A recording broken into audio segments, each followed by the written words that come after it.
Sophomore year, I was wrestling a senior. The ending score was like 9-7 or something, really close, and I threw up immediately after. I won. The guy looked really sad at the end. It was like one of his last matches, and he lost to a girl that was younger than him.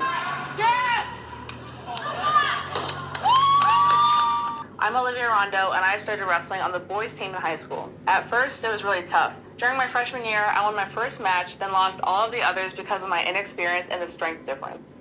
I didn't want to go through those losses again, so during the off-season, I worked 10 times as hard, competed in national tournaments, and got mentally and physically stronger. That next year, I went on a winning streak and even wrestled on varsity. Because I was forced to adapt to wrestling with a biological disadvantage, I went on to dominate the women's arena. I became a 3-time state champion, 6-time All-American, and 3-time national champion. I was also part of the 2017 Olympic development team. For college, I was recruited to a women's team with the expectation that I would be only competing against other biological women. That is what I believe to be fair. Very few women can hold their own against men in combat sports. I've only been able to do so with my experience and work ethic. In 2020, now we have to deal with biological men in women's sports. Biologically male MMA fighter Fallon Fox fractured their opponent's skull during a fight. But that was not what was going on here. What was going on here was this woman who used to be a man for 32 years transitioned to being a woman and it didn't tell anybody. Fought two different women who thought they were fighting a woman and got fucking smashed. Badly injured, yeah. Well, I was watching it. It was like watching a man fight a woman. That's what I was watching. I was like, this isn't like she wasn't particularly skillful.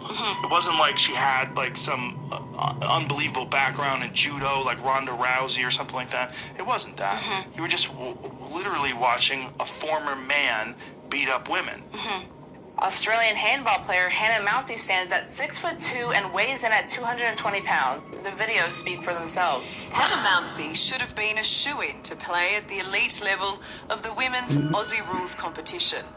But late last year, the AFL said no, deciding she was too much of a physical threat to her opponents. Mary Gregory smashed 4 women's world records in weightlifting. Some congratulations are in order tonight for powerlifter Mary Gregory. Gregory just competed at a 100% raw powerlifting tournament. Gregory competed in 9 events and won all 9 of them, setting 4 records in the process. That was a triumph of the human spirit. Even while transitioning, estrogen will not change someone's height, arm span, lung capacity, or bone structure. It will not erase all of their male strength. Does this sound fair? It's becoming a real safety and equality issue for real female athletes, yet we are expected to be okay with it, all in the name of diversity. The original American feminists fought hard to get separate spaces for women to compete against each other, and now the left is erasing that progress. Nothing is equal about biological men invading women's spaces.